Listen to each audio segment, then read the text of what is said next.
तर आज आपल्याला टॉपिक पाहायचा आहे डी मॉव्स थेरम, ज्याला म्हणतात डीएमटी. डीएमटी तर स्टेटमेंट आहे आपल्याजवळ दिलेला, whatever may be the value of N, whatever may be the value of N, positive, negative, integral or fraction. Whatever may be the value of N, positive, negative, integral or fraction, the value or one of the values of cos theta plus I sin theta whole raised to n is, it is cos n theta plus I sin n theta, where theta belongs to r. R is the set of real number. or exam मध्ये आलेलं statement जे आहे ते आपल्याजवळ आहे, prove that cos theta plus I sin theta whole raised to n, it is cos n theta plus I sin n theta, where n is a positive or negative integral or fraction, where n is a positive, negative or integral or fraction. तर most IMP theorem आहे, पुष्कळदा exam मध्ये राहते 4 किंवा 5 mark साठी. 4 mark साठी जर येईल तर त्या केस मध्ये आपल्याला त्याचं स्टेटमेंट जे आहे ते दिलेलं राहील, आणि 5 मार्क साठी जर येईल तर त्या केस मध्ये राहील आपल्याजवळ state and prove De Moivre's theorem. तर आपल्याला थेरमचं प्रूफ जे आहे ते स्टार्ट करायचं आहे. तर टू शो दॅट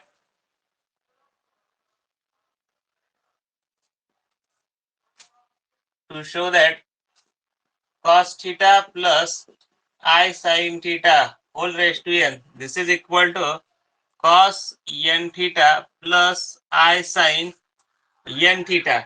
आता इथे आपण वरती सांगितलेलं आहे की this result is true for n is positive integer or negative integer or fraction. This result is true for n is positive integer or negative integer or fraction. मग आता याच्यावरून आपल्याला काय सांगता येईल की there are three cases arises. Case number one कुठली, तर n is a positive integer. Case number second, n is a negative integer. And case number third, n is fraction. That is it is of type p/q. तर केस number 1 जी आहे ती आपण start केली. There are three cases arises.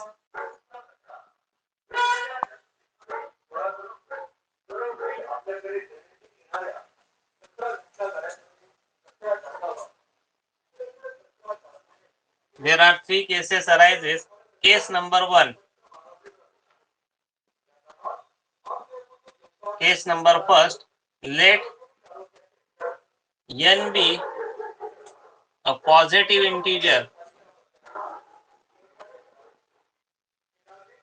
N be a positive integer. We prove this.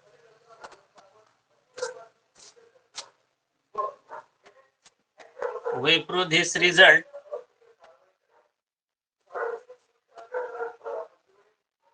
by principle of mathematical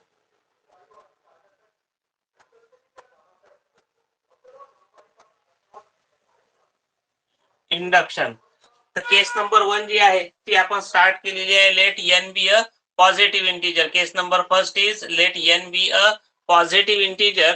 तर we prove this case by principle of mathematical induction. आता what is principle of mathematical induction?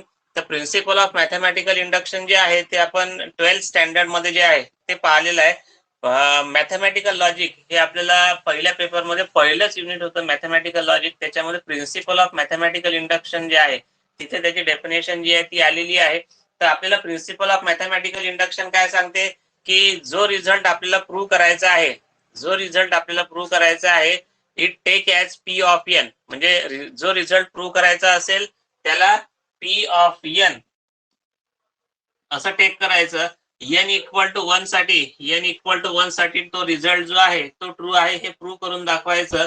नंतर n equal to k साठी तो result true आहे असं अश्युम करायचं. आणि n equal to k plus 1 साठी रिझल्ट प्रूव्ह करून दाखवायचा. तर प्रिन्सिपल ऑफ मॅथमॅटिकल इंडक्शन काय सांगते आपल्याला की जो रिझल्ट प्रूव्ह करायचा आहे it taken as p of n. It is denoted by p of n. Now prove the result for n equal to 1, and let us assume that the result is true for n equal to k, and then prove the result for n equal to k plus 1. So we denote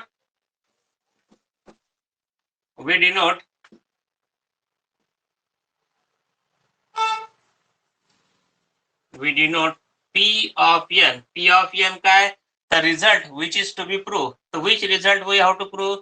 That is, we have to prove cos theta plus I sin theta whole raised to n. It is equal to cos n theta plus I sin n theta. Now for n equal to 1, for n equal to 1, आता n equal to 1 जर असेल तर हे equation काय येईल आपल्याजवळ? तर this equation can be written as p of 1. p of 1 that is cos theta plus I sin theta raised to 1. raised to 1 it is equal to cos 1 theta plus I sin 1 theta. आता cos theta plus I sin theta, cos theta plus I sin theta raised to 1 it is equal to cos 1 theta आणि plus I sin 1 theta. म्हणजेच काय? तर cos theta plus I sin theta equal to cos theta plus I sin theta. म्हणजे याच्यावरनं काय सांगता येईल आपल्याला की the result is true for n equal to 1. Therefore the result is true for n equal to 1. आता n equal to 1 साठी हा result true आहे हे आपण प्रूव्ह करून दाखवलेलं आहे. नाव आपले जे प्रिन्सिपल ऑफ मॅथमॅटिकल इंडक्शन आहे त्याच्यानुसार आपण काय करायचं, तर we have to take the result is true for n equal to 1. Now let the result be true for, let the result be true for n equal to K. आता n equal to के साठी हा result true आहे म्हणजे आपण काय take करू शकतो, तर we can take cos theta plus I sin theta raised to k. It is equal to cos k theta plus I sin k theta. This is our equation number first. तर आपण काय take केलेलं आहे की the result cos theta plus I sin theta whole raised to k it is equal to cos theta plus cos k theta plus I sin k theta. This is our equation number first. आता we have to show that the result is true for n equal to k plus 1. So we show that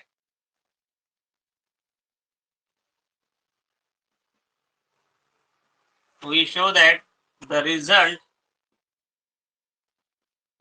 is true for n equal to k plus 1. म्हणजे ह्या equation number 1 मध्ये जिथे जिथे k आहे त्याच्या जागेवरती जर k प्लस 1 आला तर त्या केसमध्ये मी सांगू शकतो की हा जो रिझल्ट आहे that result is true for n equal to k plus 1. मग त्याच्यासाठी मला काय करावं लागेल, तर we have to multiply equation number 1 by cos theta plus I sin theta. तर multiplying both side of equation 1 by cos theta plus I sin theta, multiplying both side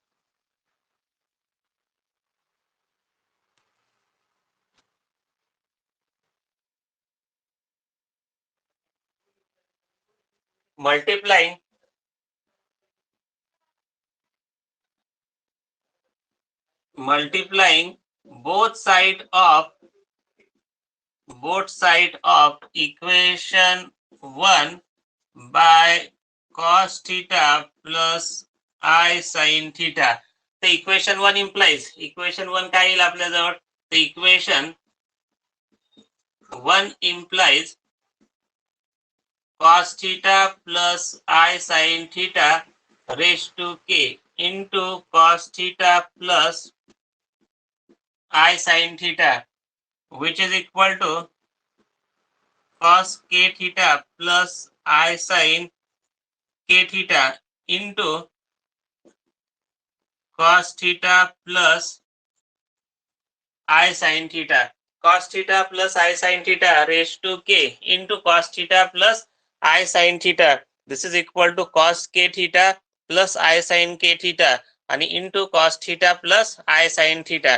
आता इथे काय आहे आपल्याजवळ, तर रूल्स ऑफ इंडायसेस, जे आपण rules of indices 8व्या 9व्या वर्गामध्ये जे बघितलेले आहेत ते आपल्याला इथे यूज करता येतील. बेस जर सेम असेल तर आपल्याला पॉवरची जी आहे ते ऍडिशन करता येईल.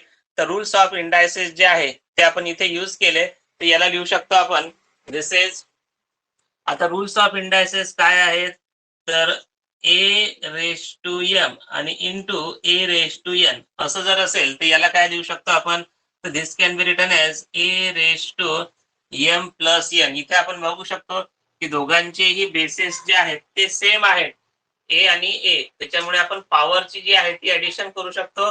मधात मल्टिप्लिकेशनचं साईन आहे त्याच्यामुळे आपल्याला पॉवरची ऍडिशन जी आहे ती इथे करता आलेली आहे. तर आपण हा रूल जो आहे तो इथे यूज केला दोनही ब्रॅकेट साठी, कारण दोघांचाही बेस जो आहे तो सेम आहे, cos theta plus I sine theta. Here it is cos theta plus I sine theta. Adding the powers by using rules of indices we get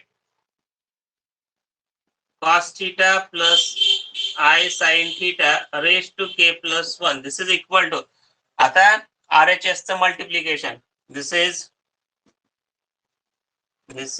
cos k theta into cos theta आणि plus I cos k theta into sin theta plus, आता I sin k theta नी ह्या ब्रॅकेटला जे आहे ते multiply केलं तर we get plus I sin k theta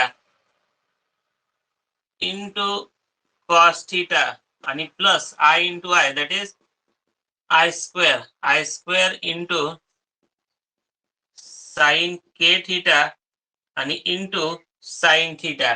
तर अशा प्रकारे आपल्याला RHS चं जे आहे दोन्ही ब्रॅकेट्सचं जे आहे ते मल्टिप्लिकेशन करता येईल.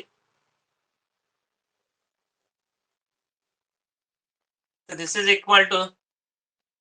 Equal to cos K theta आणि इंटू कॉस थिटा. आता ह्या दोन ब्रॅकेट्स मध्ये आपण बघू शकतो दुसऱ्या आणि तिसऱ्या नंबरच्या टर्म्स मधनं आपण आय जो आहे तो कॉमन घेऊ शकतो. तर आय ला आपण कॉमन घेतलं तर वी गेट प्लस आय आणि इन ब्रॅकेट साइन किंवा कॉस के थिटा इंटू साइन थिटा आणि प्लस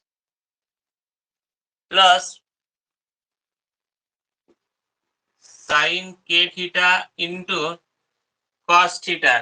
आता दोन्ही ब्रॅकेट्स मधनं आपण आय जो आहे तो कॉमन टेक केलेला आहे आणि इथे आपल्याला माहिती आहे i square equal to -1. I square ची व्हॅल्यू जी आहे ती आपल्याला माहिती आहे आय स्क्वेअर इक्वल टू -1. तर ही जी व्हॅल्यू आहे ती इथे आपल्याला टेक करता येईल आय स्क्वेअर इक्वल टू -1. तर ही जर व्हॅल्यू टेक केली आपण इथे तर we get minus sine k theta आणि into sine k theta into sine theta. तर अशा प्रकारे आपल्याला ह्या इक्वेशनचं जे आहे ते सिम्प्लिफिकेशन करता येईल. आता इथे आपण काय करू शकतो, तर रिअल पार्ट्स जे आहेत ते आपल्याला एका साइडने करता येतील, म्हणजे जवळ घेता येतील आणि जे इमॅजिनरी पार्ट्स आहेत ते जवळ घेता येतील. आता इथे आपण बघू शकतो की कॉस के थिटा इंटू कॉस थिटा आणि sine k theta into sine theta, these are the real parts. It is the real part and I in square bracket cos k theta sin theta plus sin k theta into cos theta. This is the imaginary part. त्याच्यामुळे आपल्याला काय करता येईल की imaginary आणि real parts जे आहेत ते आपण वेगळे वेगळे करू शकतो. इथे आपल्याला लिहिता येईल याला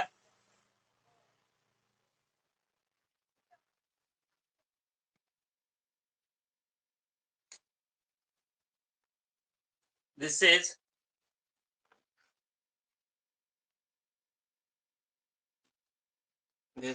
cos k theta into cos theta minus sin k theta into sin theta आणि प्लस I टाइम्स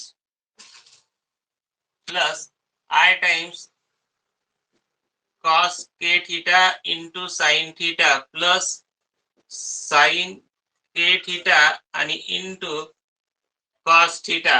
आता आपण 12व्या वर्गामध्ये असताना काही फॉर्म्युले जे आहेत ते पाहिले होते. First formula is cos of a plus b. Cos of a plus b, that is cos a into cos b minus sin a into sin b. Similarly, sine of a plus b, that is sine a into cos b आणि plus cos a into sine b. Formula, पहिला formula जो आहे तो आपण बघितलेला आहे, cos of a plus b, cos a into cos b minus sine a into sine b. And second formula is sine of a plus b which is sine a into cos b plus cos a into sine B.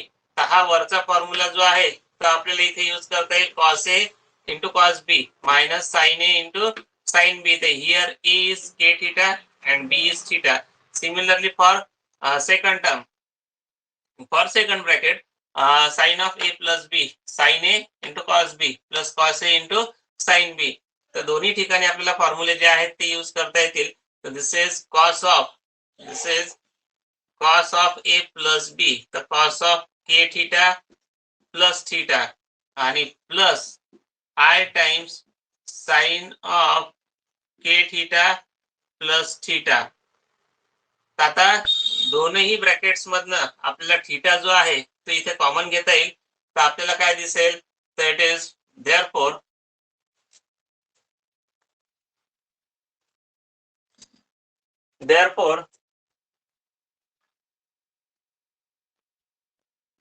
cos theta plus I sin theta raised to k plus 1, cos theta plus I sin theta raised to k plus 1, it is equal to cos of k plus 1 theta आणि plus I sin of k plus 1 theta, I sin of k plus 1 theta. आता आपण पाहू आपल्याला इथे लक्षात येईल की जो रिझल्ट आपण दिला होता की cos theta plus I sin theta raised to k, it is equal to cos k theta plus I sin k theta. तर त्याच्यामध्ये जिथे जिथे k होता त्याला इथे आपण पाहू शकतो की it is replaced by k plus 1. So we can say that the result is true for n equal to k plus 1. Therefore, the result is true for n equal to k plus 1. The result is true for n equal to k plus 1. म्हणजे काय झालं की पहिल्यांदा आपण prove केला की result is true for n equal to 1.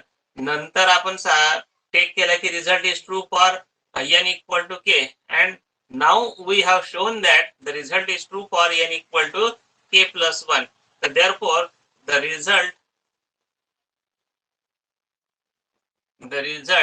is true for n equal to 1 and p of k implies p of k plus 1. Therefore the result is true for n equal to 1 and p of k implies p of k plus 1. Therefore by principle of mathematical induction,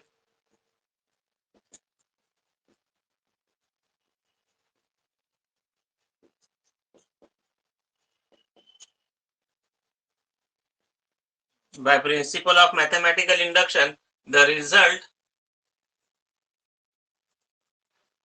is true for all n belongs to n. Therefore by principle of mathematical induction, आता काय principal of mathematical induction काय सांगते आपल्याला, जसं आपण मगाशीच सांगितलं, principle of mathematical induction states that if the result is true for n equal to 1 and p of k implies p of k plus 1, so we say that the result is true for all n belongs to n. प्रत्येक n जो n मध्ये आहे त्याच्यासाठी हा result जो आहे तो true आहे. तर अशा प्रकारे आपल्याला सांगता येईल की case number one for n equal to positive integer, case number 1 जी आपण बघितली होती n equal to positive integer साठी, तर याच्यावरनं आपण सांगू शकतो की result is true for n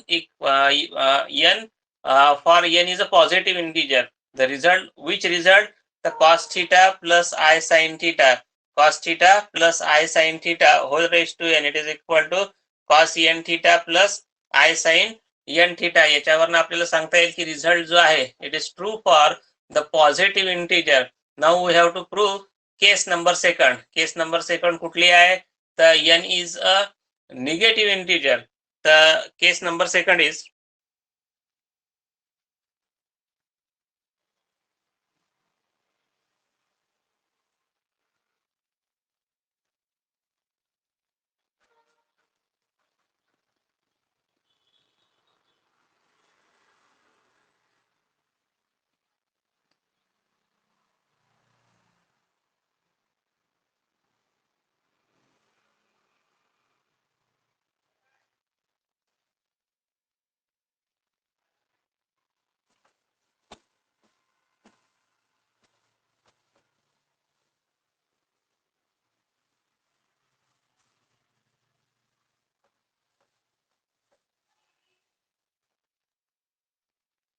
case number second, let n be a negative integer, let n be a negative integer, let n equal to minus m, where m is greater than 0. Let n be a negative integer. Our case number second. Second case काय आहे आपली की let n be a negative integer. n be a negative integer आणि n कसा take केला आपण, तर let n equal to minus m, where m is positive, where m is positive integer. तर टू शो दॅट काय show करायचं आहे आपल्याला, तर टू शो दॅट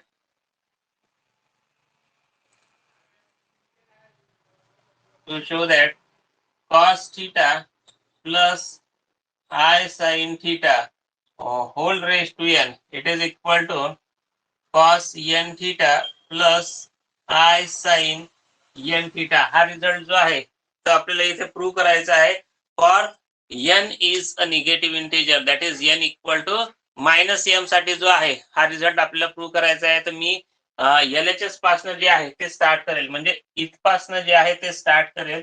तर therefore now cos theta plus I sin theta whole raise to n. आता n ची value जी आहे ती आपण वरती टेक केलेली आहे, n equal to minus m. तर it is this is written as cos theta plus I sin theta raise to minus m, raise to minus m. आता यालाच कसं लिहिता येईल आपल्याला, this is written as 1 upon cos theta plus I sin theta आणि whole raise to m, whole raised to m. Now m is a positive integer. Here we have taken that m is a positive integer. आता cos theta plus I sin theta raised to m and m is a positive integer.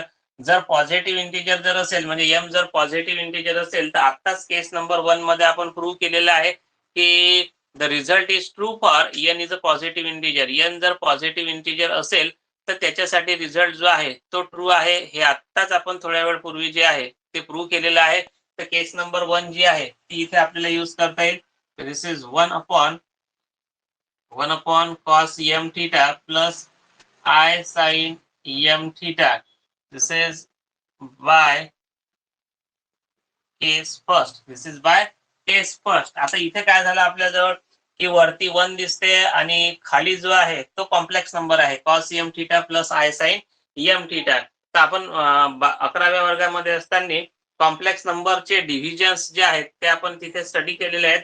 तर जर दोन complex नंबरचं जर division असेल आणि त्याला जर आपल्याला रिअल आणि इमॅजिनरी पार्ट मध्ये जर सेपरेट करायचं असेल तर आपल्याला काय करावं लागेल, तर we have to multiply and divide. We have to multiply and divide the given complex number by complex conjugate of the denominator complex number. जो डिनॉमिनेटर मध्ये जो कॉम्प्लेक्स नंबर आहे त्याच्या कॉन्जुगेटनी मल्टिप्लाय आणि डिवाइड करायचं, जेणेकरून जो दिलेल्या कॉम्प्लेक्स नंबरचं जे डिव्हिजन आहे त्याला आपण रिअल आणि इमॅजिनरी पार्ट मध्ये सेपरेट करू शकतो. तर त्याच्यासाठी मी काय केलं, मी हा जो कॉम्प्लेक्स नंबरचं डिव्हिजन आहे याला मल्टिप्लाय आणि डिवाइड केलं डिनॉमिनेटरच्या कॉन्जुगेटनी. दिस is 1 upon cos m theta plus I sin m theta आणि इंटू याचा complex conjugate, that is cos m theta आणि minus I sin m theta upon cos m theta minus I sin m theta. It is equal to, आता याचं multiplication काय राहील, it is cos m theta minus I sin m theta आणि upon it is again a plus b a minus b, a plus b a minus b. काय formula आहे आपला, तर आपला फॉर्म्युला आहे a square minus b square. It is a plus b and a minus b, जो आपण 9th standard मध्ये जो आहे तो आपण स्टडी केलेला आहे. तो फॉर्म्युला जो आहे तो इथे यूज करता येईल a plus b a minus b that is a square minus b square. तर तो फॉर्म्युला जो आहे तो इथे यूज करता येईल आपल्याला. It is written as cos square m theta आणि minus i square sine square m theta. Cos square m theta minus i square sine square m theta. आता मगाशी आपण जसं बघितलं की आय स्क्वेअर ची व्हॅल्यू किती आहे, तर मगाशीच आपण खालच्या याच्यामध्ये बघितलं आय स्क्वेअर इट इज -1. तर ही जी व्हॅल्यू आहे ती आपण इथे यूज करू शकतो. This is cos m theta minus i sine m theta आणि upon cos square m theta आणि आय स्क्वेअर इट इज -1. तर मायनस मायनस प्लस आणि into sine square m theta. Cos square m theta minus minus plus आणि sine square m theta. तर इथे आपल्याला formula use करता येईल cos square theta plus sine square theta. Formula आहे आपला since cos square theta plus sine square theta it is equal to 1. Identity आहे जी आपण 10th स्टँडर्ड मध्ये जी आहे ती बघितलेली आहे. Trigonometric identity cos square theta plus sine square theta it is equal to 1. तर ही जी आयडेंटिटी आहे ती आपल्याला इथे यूज करता येईल.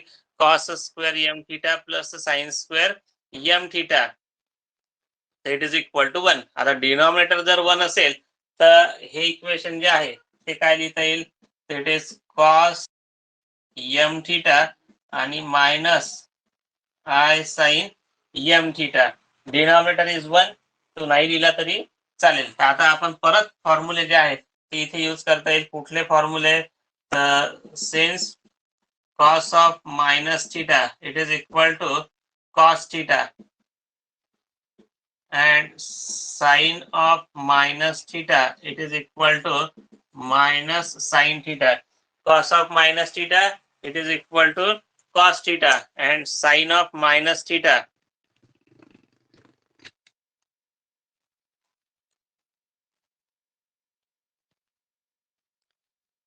cos of minus theta that is cos theta. Sine of minus theta it is minus sine theta. 10th standard मध्ये जे आहेत ते आपण फॉर्म्युले बघितले, तेच फॉर्म्युले आपल्याला इथे जे आहे ते यूज करता येईल.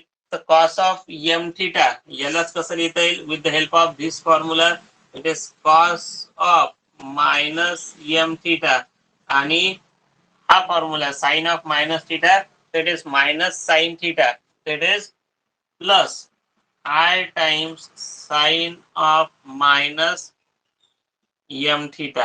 This is equal to. आता आपण वरती जे आहे रिझल्ट मध्ये टेक केलेला आहे, सुरुवातीलाच टेक केलेला आहे n equal to minus M. n equal to minus M. तर हा n equal to minus M ची व्हॅल्यू जर याच्यामध्ये पुट केली तर आपल्याला सांगता येईल cos n theta plus I sine N theta. म्हणजे काय झालं आपल्याजवळ की therefore cos theta plus I sine theta whole raise to n this is equal to cos n theta plus I sine N theta. म्हणजे n हा जर negative integer जरी असेल तरीही आपल्याला काय सांगता येईल की result is true for the n equal to negative integer. म्हणजे n is a negative integer. याच्यासाठी सुद्धा हा रिझल्ट जो आहे तो ट्रू आहे. तो आपण इथे प्रूव्ह करून दाखवलेला आहे. म्हणजे इथे आपल्याला खाली स्टेटमेंट जे लिहिता येईल की therefore the result is true for n is negative integer. n is negative integer. म्हणजे केस नंबर 1 जी आहे ती आपण प्रूव्ह केली इथे की the result is true for n is a positive integer. Now we have shown the case number second or prove the case number second, which is the result is true for n is a negative integer. n is a negative integer. Now we have to prove the case number third. Case number 3 जी आहे ती आपल्याला prove करायची आहे for n is a fraction. आता n is a fraction ची जी केस आहे ती आपल्याला प्रूव्ह करायची आहे, जी आपण नेक्स्ट लेक्चर मध्ये जे आहे ते प्रूव्ह करणार आहे. ठीक आहे.